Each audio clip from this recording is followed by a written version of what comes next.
Before we start, I want people to know that the issues in my videos apply to all races. Black, white, Asian, Latin. Everyone. Men worldwide are all having the same problems. And we all are looking for solutions. I tell my stories because I know other men are going through some of the stuff I have been through. And hearing what happened to me and what I did can help these men. The park I am walking in is in an all-black neighborhood. It is where my cousins once lived. Now, everyone lives in the suburbs.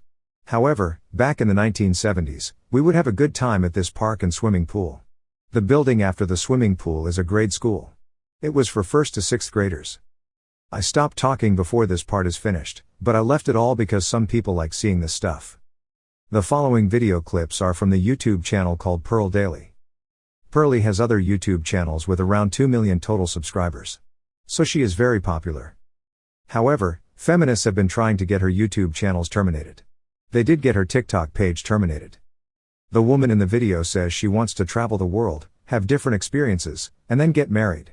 She also says that a woman should not have to care about what a man wants. This is what feminism have been teaching women since the late 1960s. So this has been passed down from woman to woman for generations. So you might not have been dealing with feminism directly, and your woman might not call herself a feminist. But this is what most men have been dealing with since the late 1960s. And this is why Mr. Kevin Samuels kept saying in many of his videos that women do not care about what a man wants. Most of these women never get married because no man can deal with them. The ones that do get married always get divorced. The problem with these divorced women is that they take almost all the man's money in the divorce through child support payments. Pearly and her guests give this woman examples of why her logic is wrong. The bottom line is this. If women should not have to care about what men want, then men should not have to care about what women want. Feminism also teaches women that if all their lies and excuses do not work, then resort to gaslighting. Gaslighting is intentionally distorting reality to make you feel like what you are seeing or feeling is not real. And feminists are very good at this. Most women are very good at this. For example, the woman in the video does gaslighting when she talks about Instagram and social media. She says that men should not care what people say on these platforms. Men do not care what people say on these platforms. Only stupid women care about what other women say on these platforms. What all of this means is after she had her fun, and after she can no longer compete with younger girls, then she wants a man to come along and take care of her. I keep saying that this is the game they all play. She knows that while she is traveling the world and having all types of experiences, she is not working on building a career, but good men are. Thus, when most good men are young, they do not have the money or the time to travel the world. By the time most men start earning enough money to travel the world and have a good life, then she wants to come along and enjoy all he has built. Which pisses off most men, and another reason why this does not work. The result of her logic is the following. If she gets married and her husband says he wants to go to Tahiti, she will say no. I already been there. Plus, she was there with another man. Let me tell you a personal story. My ex-girlfriend was this way. Eva always wanted to go to Australia. A few years before I started dating Eva, I dated a girl named Lisa. Eva saw pictures of Lisa and me enjoying parts of Chicago.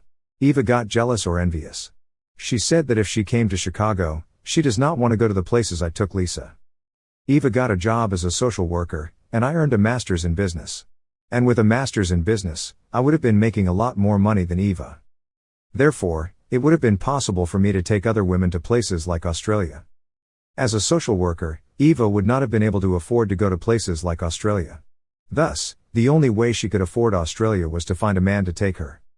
A good or smart man is not going to spend money to take them anyplace. The women who are pretty enough for a man to spend that much money on them will get used and discarded by the man when he is done. So, this was never going to happen. However, feminists live in a world of delusion. They think they will always be on top and in control. And if their delusion does not become a reality, then they have you as a backup plan. Let's say that Eva and I got back together years later. Now she wanted to go to Australia. However, I have been to Australia with Lisa. This means that Eva would have gotten jealous or envious. Plus, she might have a lot of resentment because her plan did not work as she had hoped. If it were the other way and Eva had been to Australia, then she would have told me that she had already been to Australia and does not want to go back. She wants to go to a new place. Or she would have told me that it was no big deal that she went to Australia with another man. These women want their lives to be without struggle and stress-free. They want a life full of sunshine and unicorns. I thought to myself, men were not put on this earth to take care of you. I am not your father. I want a wife, not a child. Maybe I should have said this to her instead of just thinking it. When Eva did this to me, she told me that she wanted to experience other men and travel the world. She told me she expected me to take her back when she was done, or did not find another man. She told me a lot of other dumb feminist crap. I told her that we needed to talk about it. She basically said this is the way it is. Accept it. I moved back to Chicago. And 3 months after I moved, she started calling me. Her friend told me that Eva did not know why I did not call her after I moved. Eva was having problems with me not calling. So, 2 months later, I called her. That was one of the biggest mistakes I ever made. Eva tried to force and trick me into accepting it. All that did was piss me off. It made me angry, and I wanted revenge. Retribution. There was nothing I could do, but date Vicky, Madonna, Kim, Susie, Donna, Lisa, Mary, Jennifer, and a few others whose names I cannot remember. Having sex with other women does help. However, I did not have sex with all of these women. This is why the relationship took 2 years before I said enough and cut her off completely. This was back in the early 1990s. In 2008 or 2010, she tried to contact me, and I ignored the phone calls. I had more than a lot of other male friends who went through the same thing with their girlfriends when they were in their 20s. When these women reach their late 30s, 40s or 50s, they always try to contact you. My ex-girlfriend from high school, who is named Pam, wanted to get back together with me when she was in her 50s. They always call when they are old, and no man wants them. Hold on. Crystal and Annette wanted to get back together with me when they were in their early 30s. I hope my story helps. Now here are the video clips.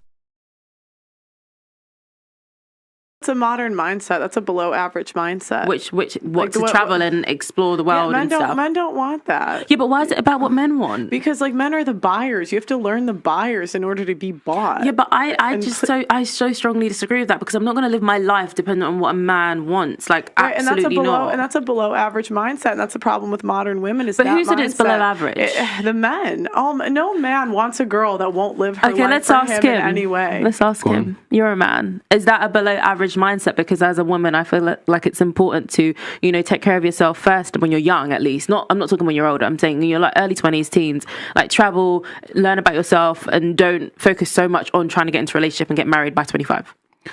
No, I disagree. I think I'd want to be the one that takes her on that experience, so she experiences with me for the first time. So you think that's a below average mindset? I'm still going to stand on my point. I was telling you how men see it, and men see if you traveling around, men see that as you're sleeping around. See it if you're in all these different cities, that you're riding something in all these different cities. That's how men see it. It's also if you've been single for a long time, men see it as, oh, she's been doing something, she's been up to something. That's how the guys see it. You also mentioned how your end goal is to be a wife and a housewife and have kids. So if that's your end goal, don't you think it is important to consider how men are viewing you? Yeah, but it's for example, if my end goal was my career, then I would have to focus on career-oriented things. But if your end goal is marriage and kids, don't you think you have to focus on how men view marriage and kids? I think marriage and kids will outweigh the career for sure. Yeah, so considering the fact that by 30, women's eggs start to, expire and whatever, and, that is your end goal, and just all these other factors, you may lose your youth and beauty wrinkles. Don't you think it's important to consider what men will think about you? The right man would not be judging me because I've gone to France and Spain. What the hell is that about? That is just the guy I'm with. He just doesn't care about this social media stuff. He just thinks it's a load of crap. He's met me, and he probably had a few people say out of jealousy or whatever because I'm a popular figure, certain things, and it's no, he's strong-minded. I need a strong-minded man. That's the thing. I can't be dealing with these men that be swayed by what they hear, by he, she, or her. If a man was dating a whore, does that make him strong-minded because he's It actually does. I don't agree with that, but it does. Do you think it's unwise, knowing the stats that I told you, where there's only a 20% chance that he'll be happy with her in 10 years? You don't think that's simping a bit? It's a bit unwise? No, not if you want. No. If your son came to you with a whore, would you be happy with that? Of course not. I just told you I don't necessarily agree with it. But if he came to you and he said to you, "Mum, he's a good woman and whatever," and it depends on how. No, I would say no personally, because I think there's enough women out there for you to find a good woman that isn't a whore. I think you know what's so funny in this modern world?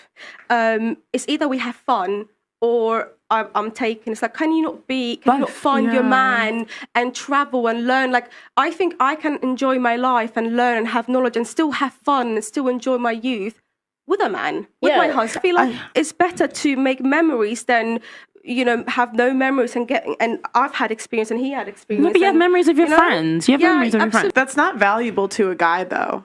Like, it's not valuable to a guy that you have Everything memories is with your about friends. the guy. In order to have a happy marriage, you have to care what the man wants. Unless, if you want to do this, like, 50-50 partnership type shit, where your opinion is like, you don't want to do that, right? You want to be a housewife. So if you want to be a housewife, only 20% of women get to be housewives. So that means it's competitive, right? That means not a lot of girls are going to get it. And so, like, you have to know the buyer in order to compete.